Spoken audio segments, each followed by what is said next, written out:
अस्सलामुअलैकुम प्यारे बच्चों, आज के इस ऑनलाइन लेक्चर में आप सबका खैर मकदम है। सबक नंबर 5 नातिक आदाद और उन पर अमल, इसकी आज हमारी आखिरी मश्क चलेगी, मश्क नंबर 25, जिसमें हमको कसीर रुकनी हल करना है। तो इससे पहले कि कसीर रुकनी हल करें, हम देखेंगे कि कसीर रुकनी किसे कहते हैं। तो इससे पहले हमने जो भी नातिक आदाद पर अमल की जो एक्सरसाइज मश्क किए हैं, उसमें आपने देखे होंगे कि जमा की मिसालें अलग दी गई थी, तफरीक की मिसालें अलग थी, ज़र्ब की अलग थी और तकसीम की अलग थी। लेकिन अब हम जो हल करने वाले हैं उसमें आपको तमाम जमा, नफ़ी, ज़र्ब और तकसीम की जो मिसालें हैं वो एक साथ मिलाकर दी गई है, उसे ही कहते हैं कसीर रुकनी। यानी जमा, तफरीक, ज़र्ब और तकसीम, इन अलामतों का इस्तेमाल करके लिखे हुए अदाद की तरतीब को कसीर रुकनी कहते हैं। यानी इसकी मिसाल आप देखिए, यहाँ पर आपको दो मिसाल दिखाई दी गई होगी। पहली मिसाल में आप देखेंगे इसमें तकसीम का भी अमल है, कॉस भी दिया गया, कॉस के अंदर जमा, नफ़ी भी है। फिर इस तरह दूसरी मिसाल में तकसीम है, जमा है, ज़र्ब है। तो इस तरह की मिसालों को क्या कहते हैं? कसीर रुकनी। तो आज हमको कसीर रुकनी हल करना ही सीखना है। अब उससे पहले कसीर रुकनी हल करने से पहले हम देखेंगे कि कॉस कौन कौन सी किस्म के होते हैं। तो यहाँ पर आप देखेंगे इस तरह के जो कॉस होते हैं उसे कहते हैं सादा कॉसेन। फिर ये इस तरह चौकोन कॉस जो होते हैं इसे कहते हैं मुरब्बई कॉसेन। और ये जो इस तरह मेहराब की शक्ल में कॉस दिखाई दे रहे इसे कहते हैं मेहराबी कॉसेन। तो जब भी आपको कसीर रुकनी वाली मिसालें हल करनी है तो आपको सबसे पहला काम ये करना है कि कॉस में जो अमाल दिए गए हैं सबसे पहले आपको उसको हल करना है, फिर उसके बाद दीगर अमाल करना है। तो अब हम देखेंगे कि कसीर रुकनी हल करने के उसूल क्या है। कसीर रुकनी हल करने के उसूल, सबसे पहला उसूल ये है कि इबारत में एक से ज़्यादा अमल हो तो ज़र्ब और तकसीम का अमल बाएं से दाएं जानिब जिस तरतीब में आए हों उसी तरतीब में करना है। यानी अगर हमको बहुत सारे अमल एक साथ दिए हैं कसीर रुकनी में, जमा, नफ़ी, ज़र्ब, तकसीम, तो हम सबसे पहले क्या करेंगे? ज़र्ब और तकसीम का अमल करना है। लेकिन कौन से साइड से करना है? बाएं से दाएं जानिब, यानी लेफ़्ट टू राइट की तरफ से हमको हल करना है। फिर इसके बाद दूसरा उसूल है कि बाद में जमा और तफरीक के अमल बाएं से दाएं जानिब जिस तरतीब में आए हों उसी तरतीब में करना है। पहले हमने ज़र्ब और तकसीम का अमल करना है बाएं से दाएं जानिब, उसके बाद हमको जमा और तफरीक का अमल करना है, और वो भी कौन सी तरतीब में? बाएं से दाएं जानिब की तरतीब में। फिर इसके बाद तीसरा उसूल है कि कौसैन को हल करते वक्त अंदरूनी कौसैन में दिया हुआ अमल सबसे पहले करने हैं, बाद में तरतीबवार बाहर के कौसैन में दिया हुआ अमल करना है। यानी अगर हमको कसीर रुकनी में कौसैन दिए, एक से ज़्यादा कौसैन दिए गए हों, तो सबसे पहले जो अंदरूनी कौसैन होगा, जो सबसे अंदर वाला कौस होगा, उसको हल करना है, और फिर उसके बाद उसी तरतीब में हम बाहर की तरफ आते जाएंगे और बाहर वाले कौसैन हल करते जाएंगे। अब इसी चीज़ को, ये जो आपने जितने उसूल दिए हैं, इसका ये शॉर्ट फॉर्म यहाँ पर दिया है, बॉड मास जिसे कहते हैं। बॉड मास का मतलब होता है bracket, open, division, multiplication, addition और सब्ट्रैक्शन। यानी सबसे पहले आपको ब्रैकेट ओपन करना है, यानी जो भी आपको कॉस दिया गया है पहले आपको उसको ओपन करना है। फिर उसके बाद आपको तकसीम का अमल करना है, फिर ज़र्ब, उसके बाद जमा और उसके बाद तफरीक। अगर आप ये चीज़ याद कर लेंगे तो आपको कसीर रुकनी हल करने में मदद मिलेगी। हमेशा याद रखिए कि सबसे पहले कौसैन हल करना है, उसको ओपन करना है ताकि वो हल हो जाए। फिर उसके बाद आपको तकसीम, ज़र्ब, जमा और नफ़ी इसी तरतीब से हल करना है, लेकिन हमको बाएं से दाएं जानिब का उसूल याद रखना है कि बाएं से दाएं जानिब हल करना है। अब हम कसीर रुकनी पर मबनी जो मिसाल है हमारे मश्की सवालात 25 के, वो हल करना सीखेंगे। मश्की सवालात 25 का हमारा सवाल है, दर्ज झेल कसीर रुकनियाँ हल कीजिए। यहाँ पर सबसे पहले हम पहली मिसाल देखेंगे। पहली मिसाल में हमको आप देखेंगे कि यहाँ पर 50, ज़र्ब 5, तकसीम 2, जमा 24। तो आप देख रहे हैं यहाँ ज़र्ब भी है, तकसीम भी है और जमा भी है। तो आपको उसूल याद होना चाहिए कि सबसे पहले हमको ज़र्ब और तकसीम वाले अमल करने हैं, लेकिन वो भी कौन सा? जो बाएं से दाएं जानिब की तरफ से। तो आप देखेंगे ये बाएं से दाएं जानिब, तो यहाँ पर सबसे पहले कौन सा अमल हो रहा है, ज़र्ब, इसलिए हम सबसे पहले ज़र्ब करेंगे। 50 को 5 से ज़र्ब करेंगे, 5 सिफर सिफर 5 पंजे 25, ये लिख दिए। और बाकी जो अमल है उसको वैसे ही सेम टू सेम हमको नीचे उतार देना है, सिर्फ पहले एक अमल करेंगे हम। अब यहाँ पर आप देखेंगे बाएं से दाएं जानिब पहला कौन सा अमल है, तकसीम। तो 250 को हम 2 से क्या करेंगे, तकसीम करेंगे। 2 से तकसीम करना मतलब इस अदद का आधा करना। आप चाहो तो इसको तकसीम कर सकते हो यहाँ पर इस तरह से, या फिर आप 250 का आधा कर दो। तो 250 का आधा कितना होता है, 125। अगर ऐसा नहीं आता है तो आप 250 को इस तरह से तकसीम कर देंगे। 2 एका 2, नफी किए सिफर, 5 उतारे, 2 दूनी 4, माइनस 5 में से 4 गए 1, सिफर उतारे, 2 पंजे 10। तो इस तरह से हम तकसीम करेंगे साइड में कहीं पर, और ये हमारा जो आया खारिज किस्मत को यहाँ पर लिख देंगे। अब ये तकसीम हो गई, अब बचा क्या, जमा 24। तो हम क्या करेंगे, इन दोनों की जमा कर देंगे। 125 में 24 जमा किए तो कितना आया आंसर, 149। तो इस तरह से हमारा पहला सवाल हल हो गया और ये हमारा आंसर। ठीक है, अब हम सवाल नंबर 2 पर आएंगे। सवाल नंबर 2 में आप देख रहे होंगे कि यहाँ पर कॉस दिया गया है 13 + 4, कॉस के अंदर है तकसीम 2 नफ़ी 26। तो आपको यही उसूल समझाया गया है कि अगर एक साथ कई अमाल दिए गए हैं और कॉस भी दिया गया है तो सबसे पहले आपको कॉस वाले अंदर के अमाल को हल करके कॉस को हटा देना है। तो कॉस के अंदर 13 और 4 की ज़र्ब हो रही है, तो इन दोनों को ज़र्ब करेंगे। 13 का पहाड़ा 4 तक पढ़ेंगे, 13 चौक 52 लिख दिए। तो ये हमारा कॉस हल हो गया। अब बाकी के जो नंबर है उसको जैसा है वैसे ही उतार देंगे। अब यहाँ देखेंगे कि 52 की 2 से तकसीम हो रही है, तो 52 को हम 2 से क्या करेंगे, तकसीम करेंगे। 2 दूनी आप चाहे तो डायरेक्ट कर सकते हैं, वैसे ही करेंगे हम। 52 को 2 से तकसीम करना मतलब 52 का आधा करना। तो 52 का आधा कितना होता है, 26। अगर आपको इस तरह से नहीं आता तो आप इस तरह तकसीम करके भी आंसर निकाल सकते हैं। अब ये तकसीम होने के बाद क्या आया आंसर, 26, और ये नफ़ी 26 था, ये लिख दिए हमने। अब ये दोनों की नफ़ी कर देंगे, 26 में से 26 नफ़ी किए तो कितना आया जवाब, 0। तो ये हमारा आंसर। अब सवाल नंबर 3 देखेंगे। सवाल नंबर 3 में एक मिस्टेक है। उर्दू मीडियम की किताब में यहाँ पर इसको कॉस में दिया गया है 4 नफ़ी 1, जबकि ऐसा नहीं है, ये 4 नहीं है बल्कि ये 14 लिखा हुआ है और यहाँ पर कॉस भी नहीं है। तो ये आप लोग अपनी किताब में करेक्शन कर लेंगे। अब यहाँ पर आप देखेंगे कि यहाँ पर आपको बहुत सारे अमल दिखाई दे रहे हैं, तकसीम भी है, फिर यहाँ पर बड़ा कॉस है, मुरब्बई कॉस, उसके अंदर छोटे कॉसन है।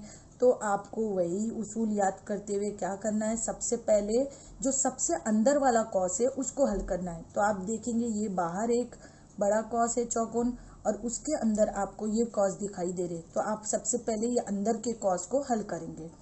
तो ये 140 हम ऐसे ही लिखेंगे, तकसीम। अब ये बाहर वाला कॉस ऐसे ही लिख देंगे, और अंदर ये दोनों कॉस देखेंगे आप, ज़र्ब हो रही है दोनों अमल, -11 और -3, तो इनको हम ज़र्ब करेंगे। 11 तिया कितना हो गया, 33, और अलामतों की भी ज़र्ब कर दो, माइनस माइनस क्या हो जाएगा, प्लस। तो ये हमने कॉस एक हल कर लिए, तो हमारा आंसर आ इधर 33। अब आप देखेंगे कॉस का मतलब होता है ज़र्ब, तो आप देखेंगे कॉस के बाहर माइनस है और यहाँ भी माइनस, तो ये दोनों अलामतों की ज़र्ब करके ये कॉस हम खोल देंगे। तो ये माइनस माइनस क्या हो गया, प्लस, ये आ गया 42। अब ये अंदर का ये भी कॉस हमारा हल हो गया। अब ये तकसीम 14 हम लिखेंगे और -1 जैसा है वैसे उतारेंगे, और ये बाहर के मुरब्बई कॉस वैसे उतार लेंगे। अब आप देखेंगे यहाँ पर हमें ये 140 को इसे ही लिखना है क्योंकि हमको पहले कॉस हल करना है। तो कॉस में आप देखेंगे यहाँ जमा है, तकसीम है और नफ़ी है। तो आपको बताया गया है कि सबसे पहले हम ज़र्ब और तकसीम वाला अमल करेंगे। यहाँ ज़र्ब नहीं है, तकसीम है, तो हम पहले तकसीम करेंगे और बाद में जमा नफ़ी करेंगे, इसलिए ये 33 को हम ऐसे ही लिखेंगे और ये जमा भी ऐसे ही उतारेंगे। अब 42 को 14 से तकसीम करेंगे, तो 14 से तकसीम करने पे कितना जवाब आया, 14 तिया 42। आप डायरेक्ट भी तकसीम करके लिख सकते हैं, नहीं तो आप साइड में तकसीम कर सकते हैं। 14 तिया कितना आया, 42, ये 3 हमने लिख दिए और ये -1 ऐसे उतारे। क्योंकि ये हल हो गया, -1 हमारा बचा, तो इसको हम ऐसे लिख देंगे। अब इसके बाद धीरे धीरे हमारे कॉस ख़त्म होते जा रहे हैं, इसको ऐसे लिख देंगे।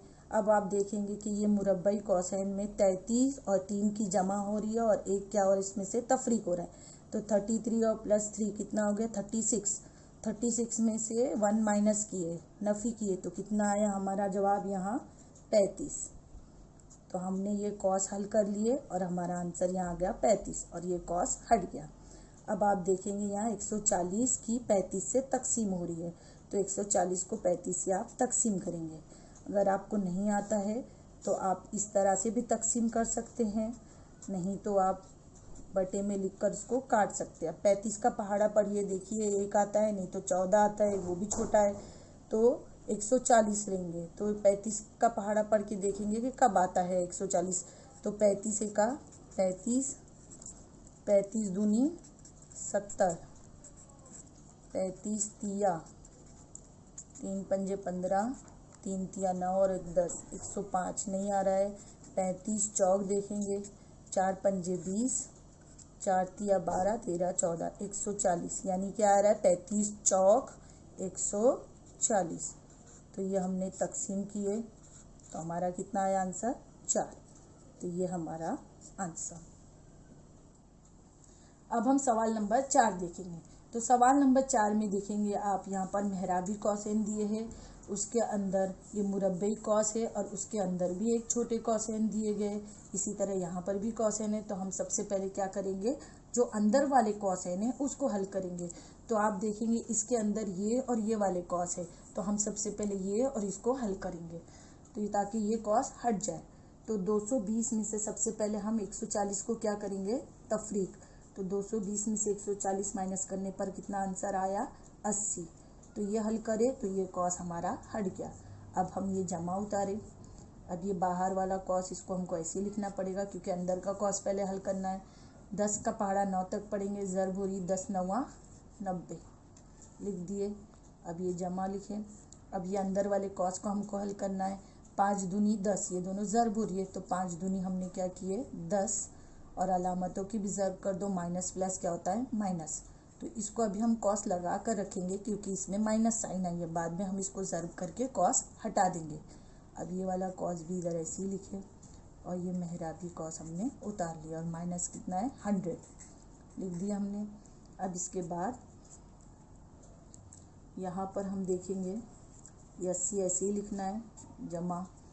अब आप देखेंगे ये 90 है और ये दोनों अलामतों की ज़रब हो रही है, तो प्लस माइनस क्या होता है माइनस।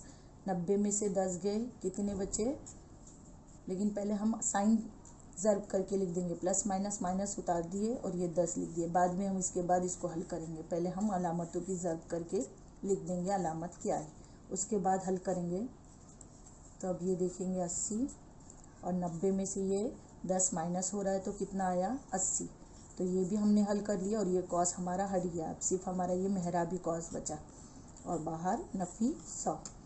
अब ये कॉस के अंदर 80 और 80 जमा हो रही है, 80 और 80 को जमा करेंगे तो कितना हो गया 160 माइनस 100 उतार लिया हमने। ये कॉस भी हट गया हल करने के बाद। अब 160 में से 100 माइनस किए तो कितना आंसर आया 60। तो इस तरह से हमारा आंसर आ गया। धीरे धीरे हम एक एक कॉस हल करते जाएंगे और वो कॉस हटाकर हमारा कसीर रुकनी इस तरह से हल होती जाएगी। अब हम सवाल नंबर 5 पर आते हैं। सवाल नंबर 5 में आप देखेंगे यहाँ पर आपको 2 नातिक अददों की यहाँ जमा की गई है और ये तकसीम का अमल दिया है नातिक अदद के दरमियान। तो आपको उसूल याद रखना है, सबसे पहले हमको जमा नहीं करना है बल्कि हमको तकसीम का अमल करना है। इसलिए हम 3/5 को ऐसे ही लिखेंगे जमा, ये 3/8 भी उतारे हमने ऐसे ही। अभी आपने पीछे की मिसालों में एक्सरसाइज में आप कर चुके हैं कि तकसीम के अमल करते वक्त हम तकसीम को क्या बनाते हैं ज़रब। जब हम तकसीम को ज़रब बनाते हैं तो तकसीम के बाद वाला जो नंबर क्या हो जाता है यहाँ पर उसका ज़रबी माकूस लिखा जाता है, तो ये हो जाएगा 4/6। अब इसके बाद आप देखेंगे कि ये यहाँ पर जमा हो रही है, लेकिन हमको जमा नहीं करना है बल्कि पहले क्या करना है ज़रब। पहले हम तकसीम का अमल पहले करें तो तकसीम बन गया ज़रब, अब हमको ज़रब का अमल पहले करना है। तो आप देखेंगे ज़र्ब में आपको सिखाया गया है कि ऊपर अददों की ज़र्ब यानी शुमार कुनिंदा की और नीचे नसब नुमा की ज़र्ब। लेकिन अगर कोई अदद कटता है तो हम उसको काट भी सकते हैं ऊपर नीचे। जैसे देखिए यहाँ पर कट रहा है 3 एका 3, 3 दूनी 6। तो इसी तरह ये भी कट रहा है 4 एका 4, 4 दूनी 8। तो यानी यहाँ पर हमारा ये 3/5 तो वैसे ही लिखा जाएगा जमा। अब ये हम ज़र्ब कर देंगे 1 एका 1 ज़र्ब होकर ऊपर 1 आया और नीचे 2 और 2 की ज़र्ब होकर 2 दूनी 4। अब हमने यह हल कर लिए तो यह आया हमारा 1/4। अब यहाँ पर दो नातिक अददों की जमा हो रही है। आपने जमा करने का अमल भी सीख चुके हैं कि जमा करने के लिए सबसे पहले आपको क्या याद रखना है कि इनके नसब नुमा मसावी होना चाहिए। पर यहाँ पर नसब नुमा मसावी नहीं है तो हम नसब नुमा मसावी कर लेंगे। किस तरह से? ये दोनों को या तो देखेंगे कि दोनों में से कोई अदद एक दूसरे के पहाड़े में आता है या नहीं। ना 5 के पहाड़े में 4 आता है ना 4 के पहाड़े में 5। तो हम क्या करेंगे, दोनों को एक दूसरे से ज़र्ब कर देंगे। तो यहाँ पर भी हम 4 को 5 से ज़र्ब करेंगे और ये 5 को 4 से ज़र्ब करेंगे। अब नीचे हम 4 से कर रहे हैं तो ऊपर भी हमको 4 से करना पड़ेगा। यहाँ नीचे 5 से कर रहे हैं तो ऊपर भी 5 से हम ज़र्ब करेंगे। तो ये हो गया 3 चौक 12 और ये 5 चौक 20 जमा 5 एका 5 और ये 4 पंजे 20। अब आप देखेंगे नसब नुमा मसावी हो गए तो हम नसब नुमा को एक बार लिखेंगे और शुमार को निंदा की क्या कर देंगे, जमा। तो 12 और 5 जमा होकर कितना आया, 17/20। तो ये हमारा आंसर आ गया। तो इस तरह से आज हमने कसीर रुकनी हल करना सीखी। आपको हल करने के लिए सिर्फ यही याद रखना उसूल कि आपको जमा नफ़ी ज़र्ब तकसीम में सबसे पहले तकसीम और ज़र्ब का अमल करना है, उसके बाद जमा और नफ़ी। और अमल करते वक्त आपको बाएं से दाएं जानिब यानी लेफ़्ट टू राइट की तरफ से हल करना है। इसके अलावा अगर कसीर रुकनी में कॉस दिए गए हैं तो सबसे पहले आपको जो सबसे अंदर वाला कॉस है उसको हल करना है और फिर धीरे धीरे हम बाहर की तरफ आएंगे और बाहर वाले कॉस को हल करेंगे। उसके बाद दीगर अमल करेंगे। इंशाअल्लाह आपको ये एक्सरसाइज अच्छी तरह से समझ में आ गई होगी। शुक्रिया।